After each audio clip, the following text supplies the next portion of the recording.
Well, let me put my little timer on for all of our protection. Excellent. Well, the gospel portion this week really hits the highlight, I think, of the entire ministry of Jesus. This is Peter's proclamation that Jesus is the Messiah, the Son of the living God. It's sometimes called the confession of St. Peter, and it is this confession that Jesus is the Messiah, that he is the Savior and the Redeemer. This confession that has gone right around the world and has brought countless millions to faith. And so from this most northern point of the Holy Land, Jesus is going to set his face towards Jerusalem to confront the Sadducees and the cross. He's going to redeem the world.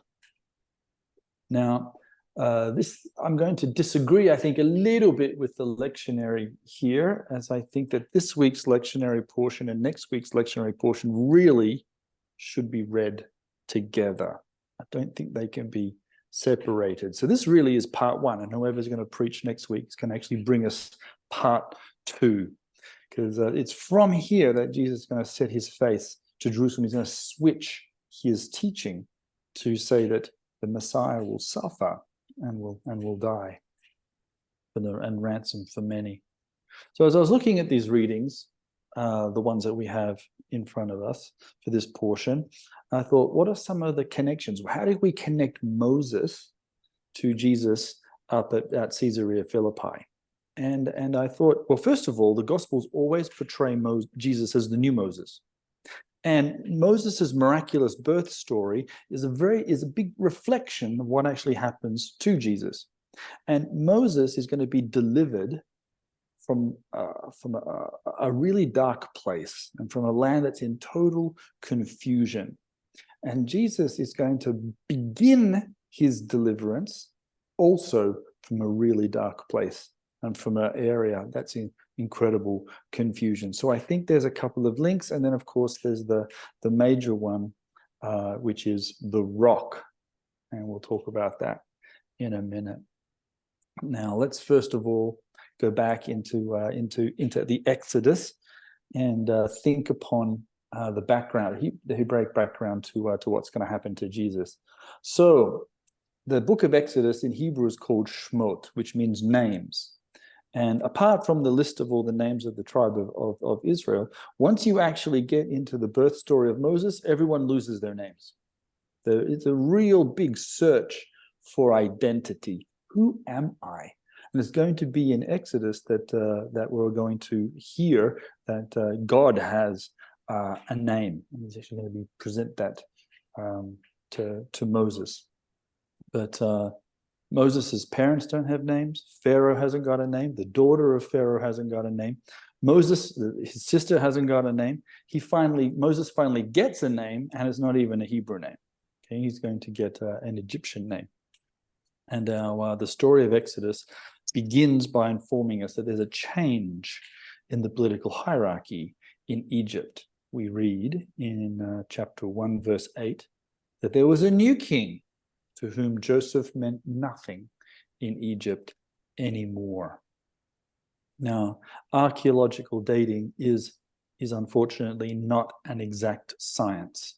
And so many biblical scholars, they don't doubt that the Exodus happened. They're just trying to know when exactly it actually happened. So people, they have big discussions, they write books and academic papers. So I'm going to throw my own little perspective out. There was a group of rulers who ruled Egypt called the Hyksos. Has anybody ever heard of them? Fair enough. The Hyksos dynasty were not Egyptians. They were ruling Upper Egypt, which is the coastal plain, but they weren't, so the Lower Egypt, but they weren't ruling all of it. So they ended up eventually getting overthrown. But they were actually a Semitic peoples. They were actually descendants from Shem, whereas the Egyptians are descendants from Ham. And so these Semitic rulers, sometimes known as the shepherd kings, they spoke Semitic languages. They even spoke Canaanite. And they had a different form of worship. They didn't have Egyptian gods, and so it's probably this Semitic rulership that really welcomed the tribes of Jacob and Joseph and allowed him to rise to power. But then there's a change of government, and the Egyptians are back in rule, and they're not all that friendly to their former allies. And the new rulership, Egyptian rulers, their enemy was the Hittite Empire. The Hittites ruled Asia Minor and actually ruled parts of Lebanon, Syria, and Israel, those areas today. And they were the other big major superpower. And the Egyptians had lots of slave nations. The Israelites weren't the only slaves that they owned. And so they were a little nervous that these nations would rise up against them and help fight the Hittites. So they began to oppress them. So it could be that time period that we're being talked about here. And so this provides the backdrop for this miraculous birth story that Moses had. And if you have a look at the biblical text, many of the heroes of God have miraculous birth stories. Moses is going to be saved miraculously from out of the Nile when everybody else is being thrown in there to die. He's going to become part of the household of Pharaoh, to be set up to become a redeemer.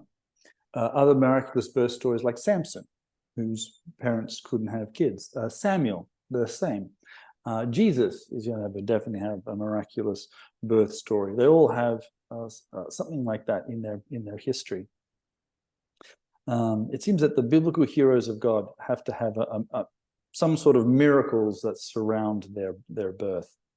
Now, in a tradition that is recorded in a Jewish text called the Pirkei de Rebbe Eliezer, which is late, it's about 6th century AD, it records a tradition that the magicians of Pharaoh, they had a dream. And they said, Pharaoh, we've had a dream that a child is going to be born into Israel who's going to lead the Israelites out of Egypt. Some male child is coming. And Pharaoh decided, okay, this is pretty bad. I want all the male children thrown into the river. And that sort of story is what plays out again in Matthew, where you have another mad king who doesn't want a future king coming and redeeming anybody, and he has all the babies and children put to death.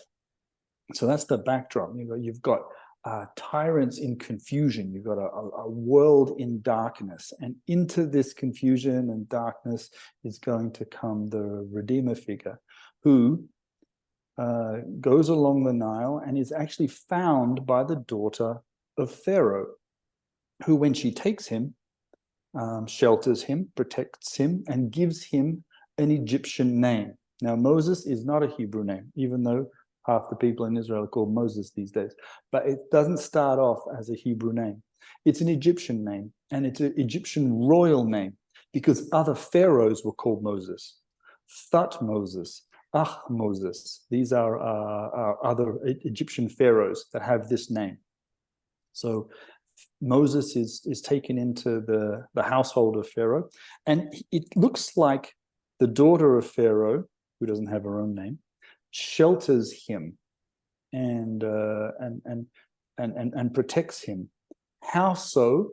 Well, I know you've all probably seen the animated movie Prince of Egypt. Great movie. It's always nice to have Val Kilmer come down the mountain and give us the 10 Commandments.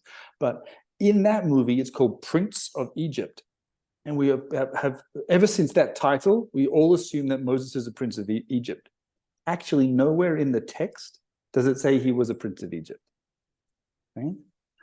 In fact, when he goes out to look for his identity, and he goes and meets some Hebrew people fighting, and he tries to separate them, they challenge him in Exodus 2:14. They say, who put you in charge over us?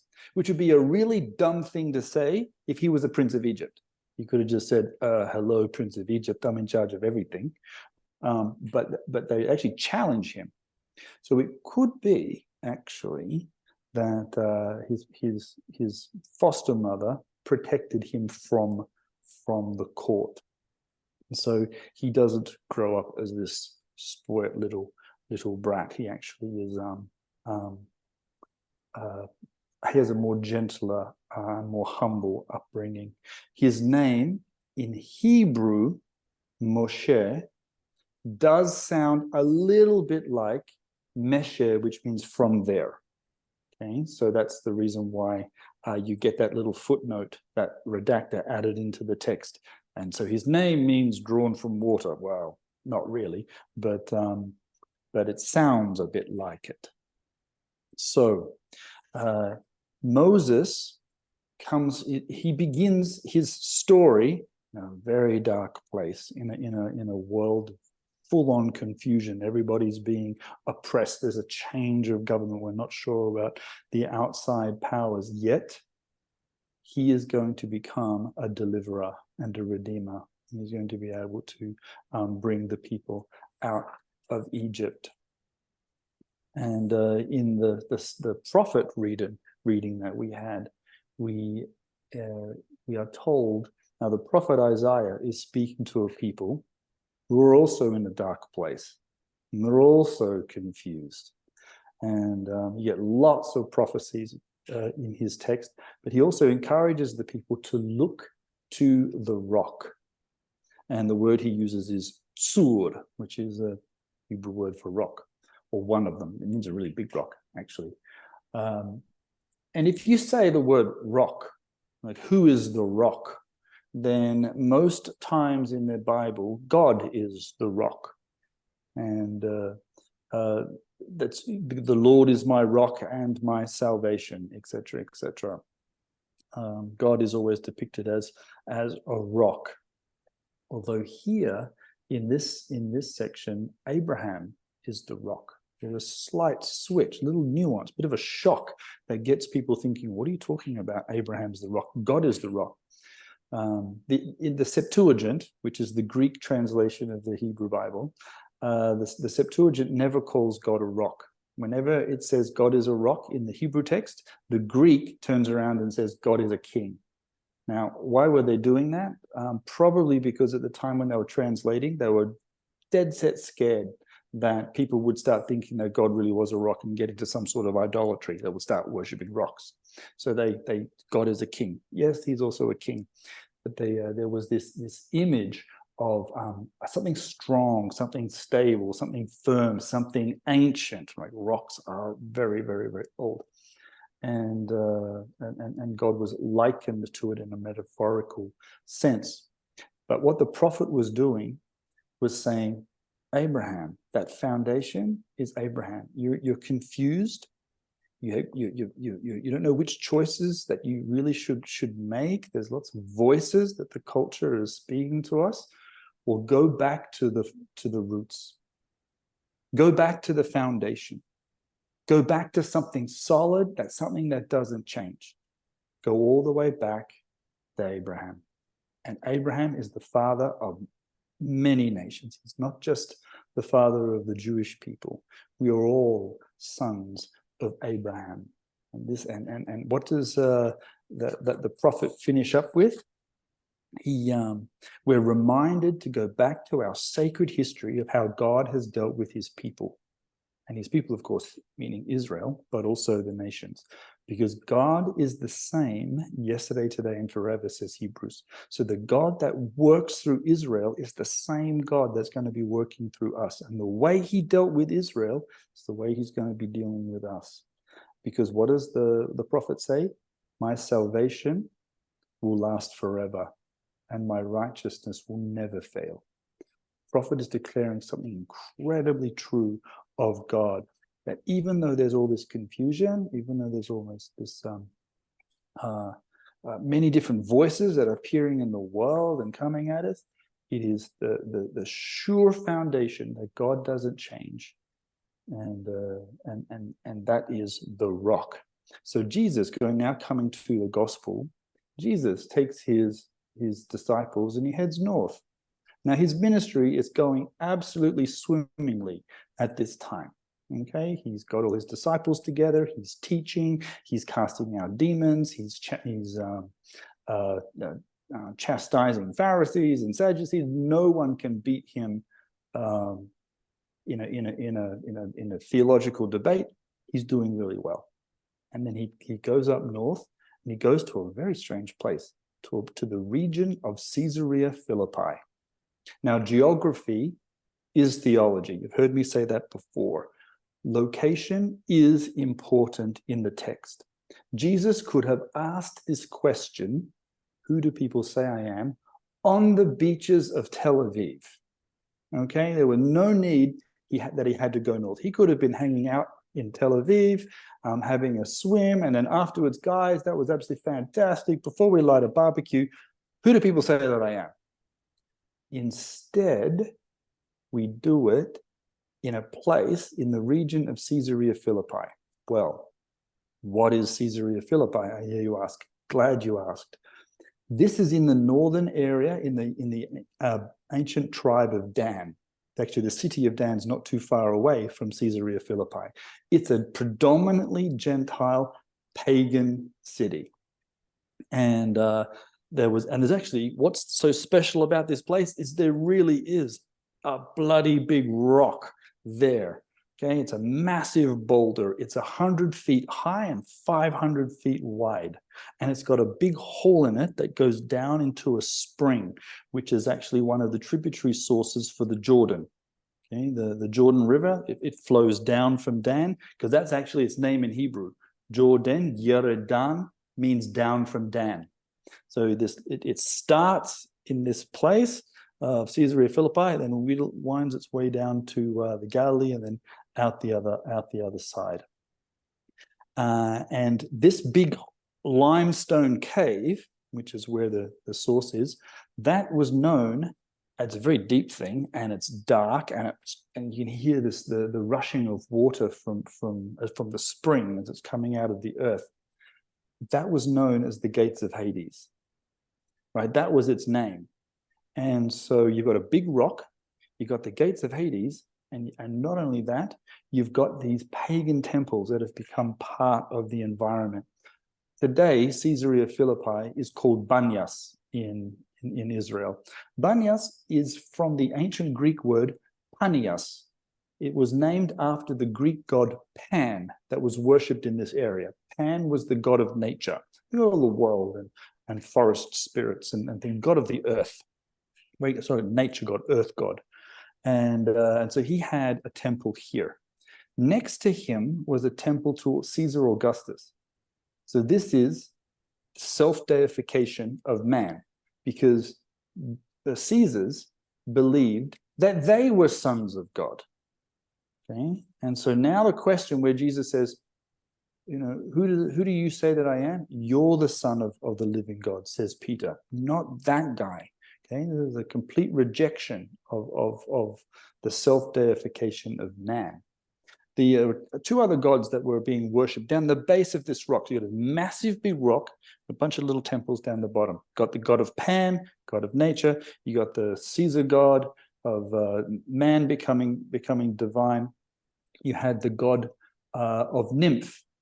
Who's nymph? She's the god of sex, immorality, perversion, you name it, everything bad. And the other one was the god of nemesis, vengeance.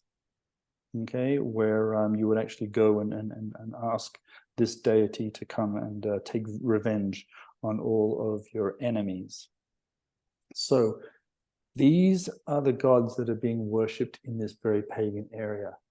The god of nature, the god of the world, the self-deification, self-gratification, lots of immorality and revenge, and always thoughts of getting even. These were all these voices that were bombarding these pagan Gentiles. I mean, pagan Gentiles believed in gods. It's not that they were irreligious, but they were struck and confused with choice. Such different choice. Who's really a god here, and what are they doing? And I don't know what to do. And that's exactly the situation we've got in our world today. We have a plethora of voices in our culture, all bombarding us with different ways of seeing God or seeing ourselves and puffing ourselves up to be semi-divine or divine figures. we're into immorality and getting back at everybody. And we're in a really dark place. This is exactly what's going on today. And it is to this environment that Jesus comes, takes his disciples, turns around and says, "Who do people say that I am?" And they respond, "You're John the Baptist, reincarnated. Jeremiah has come back from the dead." This idea that people could actually come back from the other side is a very Jewish concept. Okay, it happens in the Bible with Samuel coming back for Saul, but and the return of Elijah. Okay, that was going to come back, but in the Second Temple period, you had other books of the Bible called the Apocrypha, and in those, people kept coming back all the time. Habakkuk shows up for Daniel. Jeremiah shows up to give Judah Maccabees a golden sword. All these kinds of things. But people, they're confused. Who is Jesus? They haven't got a clue. They're confused. They're all these different attitudes, and that's exactly what we find in our world today too. People have all kinds of descriptions of who Jesus is. He's a nice guy. He's a prophet. He's a guru who hang out in India for a while. He's a prophet of Islam. He's the Messiah in Islam. Who knows who this guy is? But they all get it wrong. But then we get asked a very important question. I'm not concerned now about what they say. Who do you say? And Peter steps forward finally and says, "You're the Messiah. I know exactly who you are now. And you're the Son of the living God," which is a stark contrast to the Caesars who thought that they were divine. They're not divine. You are. And this comes from a Jewish monotheist. Let's remember, the first people who believed that Jesus was the Son of God are Jewish monotheists. It is not some pagan invention. Right? This is a Jewish thing. And Jesus says, "Upon this rock, I'll build my church." Now, some people took that, incredibly literally. So first of all, the Greek Orthodox built a church on top. Okay, so if you happen to go to Caesarea Philippi, they went completely literal and shoved a church on there. The Catholics thought that the rock was Peter because they were playing on his name, okay, Peter Petros. And so when he died, they built a whole basilica on top of him. So you can go to Rome and you can see a church that's built right on top of Peter. But the word ecclesia, this is the first time in the Gospels where it appears. And whenever words first appear in the Bible, they get given a little nuance, a little bit of mystery and meaning that is added to the word. Jesus says, "Upon this rock." What rock? The rock that's sitting right in front of him, right? Location, location, location. Could have said this anywhere else, but did it here. "On this rock, I'm going to build my ecclesia, my church." Now, we're not meaning temple. We're not meaning a building. Like down the base, we're buildings. Buildings are great. We love buildings. I'm in a building. We're all in buildings. Okay? And then people gather and meet in buildings. To the glory of God, we build nice buildings. But we have to also remember that the assembly, the ecclesia, because that's what it is, the community is not a building. It might own buildings, but it is not a building. And so what Jesus is saying is, upon this, all the world's systems are down the bottom, and in their darkness is the confusion. They're all wrong. But my ecclesia, my community will rule them all. And that's actually what's happened. Right? The Church of God, Jesus is going right around the world, and Satan has been unable to stop it. He might be powerful. He might be the angel of light. He might be incredibly beautiful and full of lies, but he cannot stop the advancement of the kingdom. And Jesus makes that reference. The gates of hell, okay, the gates of Hades, they can't prevail. Not against me. My community doesn't stop. Who do you say that I am? Embrace that and come on. Now, to this community, to this new movement, he's going to give the keys of the kingdom and the ability for binding and loosing. And these are Hebrew concepts that have been completely misunderstood. So first of all, there's a community that thought that it only given to Peter, and then they put it on their papal flag, which is a white field with two keys. That's not what it meant.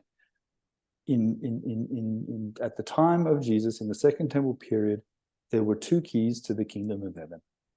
That was a well-known concept. And the keys to the kingdom of heaven are the keys to your outer court, which means your deeds, you're putting your faith into practice, and the keys to your inner court, which was your heart, which you were always to give to God and to God alone. And so you needed to have both keys. If you believed in God, but you did nothing about it, well, what does James say? Faith without works is dead, doesn't exist. And if you happen to be a really good person, no, you're really good. They can't fault you for your generosity and your righteousness. But if you don't love God, it doesn't help either. You have to have both. So Jesus is saying to this community, put your faith into practice. You can do this. And the way you work out your practice, I'm actually going to leave it to you. Yes, there are some non-negotiables, right? You can't murder, you can't steal, I'm God, there's only one Messiah, etc., etc. But there's a lot of gray. And so I'm going to allow you to do binding and loosing. And what you bind in heaven, what you bind on earth, we bound in heaven. What you loose on earth, we loose in heaven. And, you know, there are some denominations which took that quite literal. And they've been binding Satan in the name of Jesus. I don't think that's what it means, because so many people have bound Satan, and yet that guy still walked free. You know, have you noticed that? You know, we've bound Satan for the last 2,000 years, and he's still running around like a roaring lion. So I'm not 100% sure that that's the only way to read the text. In it, as a Hebrew concept, it means permitting and not permitting. What does your community permit? What does your community not permit? Not the non-negotiables, but like this. Let's just say we go to a community that requires head coverings. And we have them in the world to this day. So if you're a part of that community, guess what happens when you show up for church on Sunday? You have a head covering. If you willfully don't wear a head covering, you're in rebellion. You have a spirit of rebellion. If you don't want to wear a head covering, don't go to that church. It's that simple. Go to the church with all the Hawaiian t-shirts. You know, you'll be fine. I happen to love to be a part of a community that has a long history and tradition that goes all the way back to Abraham, right? Which is what our prophet told us to. Make sure you remember your father Abraham. We have lots of ways to retell that tradition. That's why we say the same words again and again and again. Some people come and they say, we're so disappointed. We're always saying the same words. And I say, well, you know what? The world around us has lots of different words to tell us. It's constantly saying things, they're always changing. And all it leads to is confusion and darkness. What we're doing is we're constantly saying the truth again and again and again. And that truth cannot be stopped. And it has gone around the world. But regardless, right, of what the world's voice is and the world's confusion, the end of the day, the question that Jesus asked his disciples is the same question that we have to be challenged with. Who do you say that I am? And we have to respond, you are the Messiah. You are the Son of the living God. I'm on your team. And we get help, as Jesus says. Your Father in heaven has helped you with this, Peter. He helps us. And it's often that revelation comes when you're in a really dark place. It's often that the revelation comes when you're really confused and you're in a dark place and you really need God. And when you really need him, what does it say? It says, when you search for me with all of your heart, you will find me. That's the promise, right? And that promise is true because he's the same yesterday, today, and forever. So we are all invited to acknowledge, to ask ourselves the question, who do you say that I am? Own it with your lips, own it with your heart, own it with your actions, and then become part of the ecclesia, become part of the church, being part of the new community of which is constantly expanding. More and more people are being added to this community. And Satan, as deceitful as he is, he cannot stop it. But none of the world systems can stop it. And I got to tell you, that's really good news. So shalom from Jerusalem.